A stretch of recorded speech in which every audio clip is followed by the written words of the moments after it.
and then we started doing other investigations with regard this. But everybody that lives around PPL, they are aware. Everybody in LASU campus, they are all aware that this boy was missing. Everybody around that Okoko neighborhood, they are aware that Olasukomi, Adedamola, Quadri, Ogunbody was missing.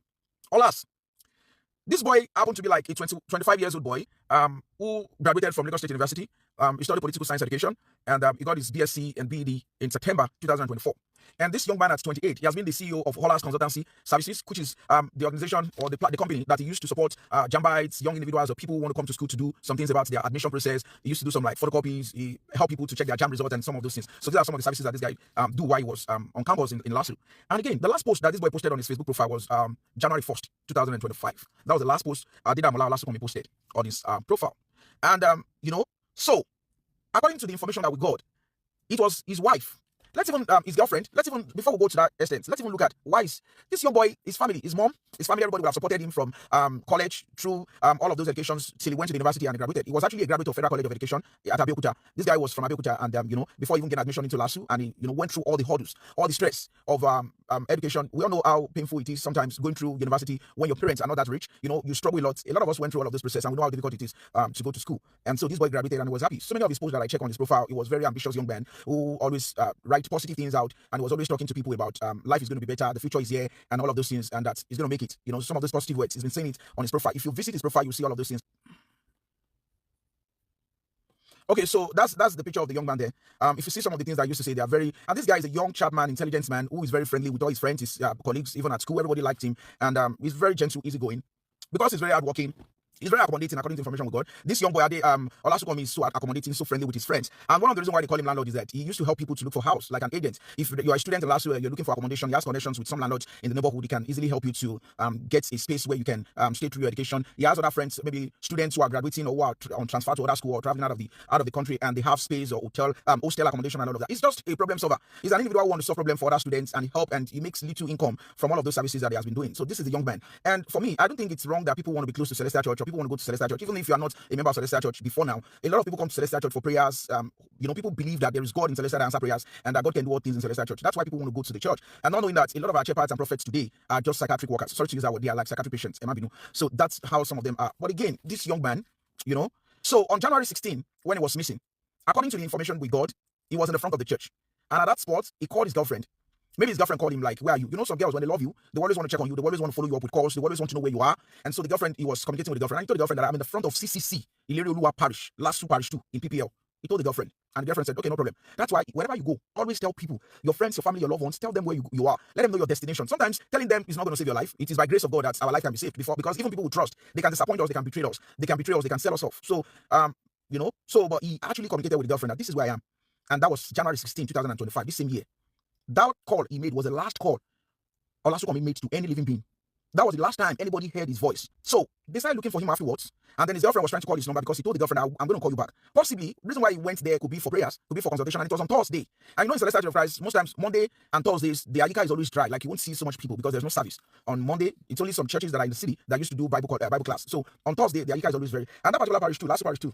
It's a terrible church. It's a church whereby the position is inside. Like there's a lot of forest or bush around that place. The whole of the environment belongs to the government. It's the land that belongs to LASU, Lagos State University property. That's where some individuals occupied, or some people bought the land, acquired the land, or they built land illegally around the vicinity of the school. So, but of course, that has been there for a long time and nobody's doing anything about it. So that was the last time anybody heard from this young man. And so they started looking for the boy. They started searching around for this boy. Where is Olasukomi? Where is Olas? Where is Olas? Where's Kadri? Everybody started looking for him. And then they got in touch with his girlfriend. The parents were like, everybody know that, of course, the girlfriend, they always see them together. They know that if we're even looking for the girl, we can consult Olas to say, where's your girlfriend? You understand? So people know them together. They call the girlfriend. The girlfriend was like, oh, I've never seen him. He promised he was going to call me back. I've been trying his number. Line is not going through. I couldn't reach him. The last time he called me, he told me that he's in the front of CCC, Ilerioluwa Parish, LASU Parish 2 in PPL. Thank God for that single information. Thank God for that single information. It was as a result of that information that the police, because the case was reported, and then the police at Ojo police station, I don't know which particular station, but the police in Ojo, they had to intervene on this case. An investigation was going on. And they went to the church. They saw the shepherd. So that's the shepherd. Festus Bukola. So he was in the front of this church, this man's church. They went to the church and they asked Olusho, hey Olusho, somebody, Olasukomi Quadri said he came to this church and he was around and we're looking for him. We couldn't see him. That was the last time the girlfriend spoke to him. And the shepherd said, no, I didn't see him. They denied. Everybody denied that they've never seen this guy. Okay, I should not call him a shepherd. Okay, I don't know what name to call him now. So what should we call him? He was actually transferred to that place because I heard that the parish was established by one man like that, one shepherd in the who is late now. So this man denied the young boy LASU and said, no, I've not seen him. So the police went. They went back. And while they went back, they had to start doing some investigation. Part of the investigation they did was to go to the bank, get his bank statement. That was the first step that they did. They got his bank statement. And from the bank statement, they discovered that this man that was missing had done some financial transactions on January 16th, the day he spoke last to his girlfriend and the last day he was seen. And so when they checked, they calculated the amount of money that was transferred out of his account. They discovered the money was a little above 1.5 million naira. And so they now tried to cross-check some of the names that the receiver of the money that was transferred. They saw Babani Wokwetoji, which is this shepherd. They said we should not call him a shepherd. I don't know what name to call him. This man.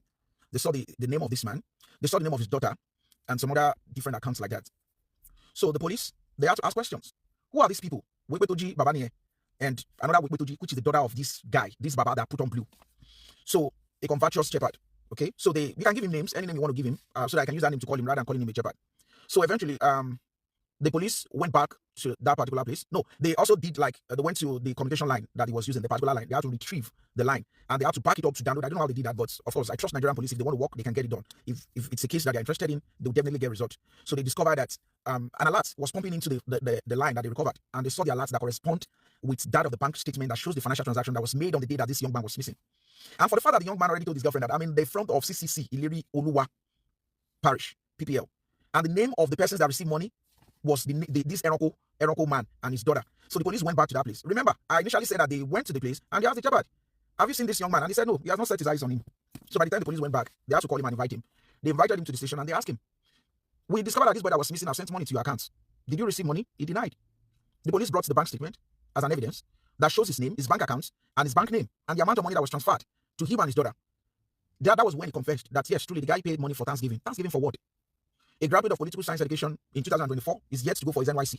He should be in the labor market in the next 2 years looking for a job. How can he pay you money that amounts up to like 1.5 million? Thanksgiving for what? That you want to kill him? I mean, Thanksgiving for that you are kidnapping him. Thanksgiving for what? On what essence? And the young man is an industrial man. It's a very industrial, very hardworking. So that was how they got his daughter, this Eroko, you call him Eroko Shepherd. They invited his daughter, and the daughter said, yes, I got money in my account, but the money was supposed to be for my dad. So the daughter confessed that, yes, I got money in my account, but the money, I was told that the money belongs to my dad. And the transfer came from Olasukunmi Quadri's account. So, one thing that made me worried was when I was doing search around this case, I discovered it was not on any news. And the police that came to start the investigation process, they never even allow people to record or even post anything. And these people were not arranged. Maybe they want to do further investigation. And so at that point, they were asking this Eroko Shepherd that, where is this boy? Right? Yes, the money was transferred to your account. Where is this boy? He said he didn't see him. He denied. Everybody denied. No, we didn't see the boy. We didn't see him. We have not seen him. Where's the money to your guys? Yes. Your harvest is coming up in August 2025. And you got money from the account of an innocent young man, 28 years old, a political science education graduate who graduated last year, yet to be listed for NYC. And you are saying all of this money is Owokwe. And the day the guy paid you Owokwe, that was the last day this guy disappeared. Nobody was able to see him. His number is not going anymore. Alapata. Check out, very careful. This is Gloria Popson. Thank you for watching. And so the next thing the police did was to transfer that case immediately to State Criminal Investigation Department in Panti, Lagos. It was from there they started torturing this Baba and his cohort and some of the people that were arrested. We learned his two sons disappeared. They ran away. His two sons, Gabriel Wokwetoji and Elijah Wokwetoji. And according to a series of information that was gathered by CRC, we discovered that the children of this man have been terrorizing the neighborhood. They've been terrorizing everybody in that neighborhood. They've been stealing from people's houses. They were caught. One of the students traveled, right? He traveled and he has a generator in his room, TV and some other things in his room. This man who called himself a shepherd, his children went to bug people's houses, stole their properties, and they were caught. Those children were caught. And by the time the children were caught, they signed an undertaking they will never do that again. I don't know why they allowed them or they freed them. Why they were not taken to the police station to be persecuted. Because in Nigeria, we like doing they are the most terrorists. They are the most dangerous human beings. We've heard about the stories of Eli, the children of Eli. And we know how terrific they are. How they terrorized the sanctuary, things that were made for the clergy or for the priest. They were the one consuming it. They were taking the Thanksgiving by themselves. They were doing all manner of things. The same way, the sons of this man that called himself a shepherd were terrorizing the whole neighborhood in PPL. And you guys knew all of the things that these guys are doing. So many things. Some of them I may not want to speak about it because they were reported that they were raping girls, they were having sex with girls, a lot of people, and they were using spiritual, they were just extorting students, collecting money. In fact, there was a lady that said yes, her school fees was collected from her in the name of spiritual work. They collect people's school fees. They will tell you that there's one battle. They will give you domestic prophecy that will manipulate your brain and you'll not be able to think straight. These are how bad these individuals have eaten deep into the senses of these innocent students. That's why we keep educating people. Celestials are non-celestials. Celestials is not a bad church. And the pastor founder never established this church for criminality. And that's why I was born in Celestial Church. A lot of us are born in Celestial Church. And we have seen the beauty side of Celestial Church. But we cannot deny the fact that there are terrible human beings who are supposed to be in psychiatric ward and who put on garments to call themselves men of God. A lot of them are mentally sick. And a lot of them are criminals that should be held in detention, that should be sentenced in so many things that they've done. But yet they roam about calling themselves men of God. And people will believe them. we used to tell people any name, SCID have a way of making criminal confessions. Yes, they did, and which was good. We commend that. But again, still, they do not want to make this case public. Maybe there's a lot of people they still want to arrest, including the children of the shepherd that have run away. We learned as well in that neighborhood that a malam was kidnapped. A malam was kidnapped in that neighborhood, and the malam was spy in that same neighborhood.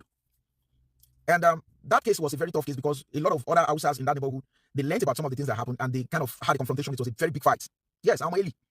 So, see, today, nobody knows the whereabouts of the Hausa man that was spy. Nobody knows. After a series of investigation that was going on, there was a confession. And this man in our blue robe confessed. And they came back to the church, searched around, according to the places. Maybe they are the one that even pointed the place that this boy was buried. And they kind of extracted. They saw the body of this young man. We posted, we were praying, let him come back alive. We thought it was kidnapper. Did you know the mental stress you put the entire of the family since January 16? If this boy was kidnapped, it would have been better so that they can at least free the guy.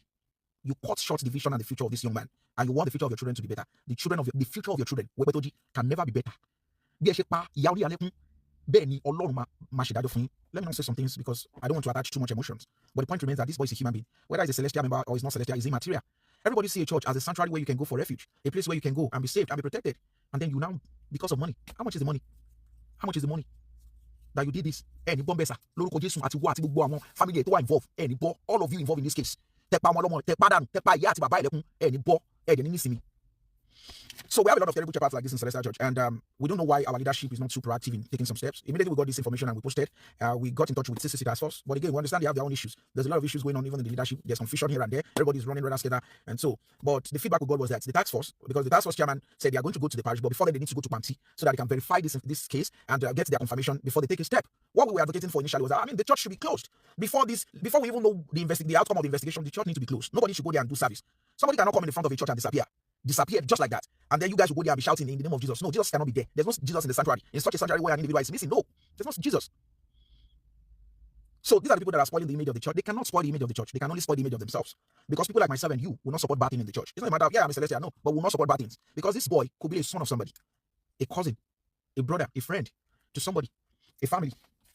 So the two children of this shepherd is still running, but you cannot run for long because the pictures are everywhere. We'll push it out as much as we can. If anybody has access, let them distribute, let them post, let them share anywhere. We want justice for kpaied. We want justice for the young man.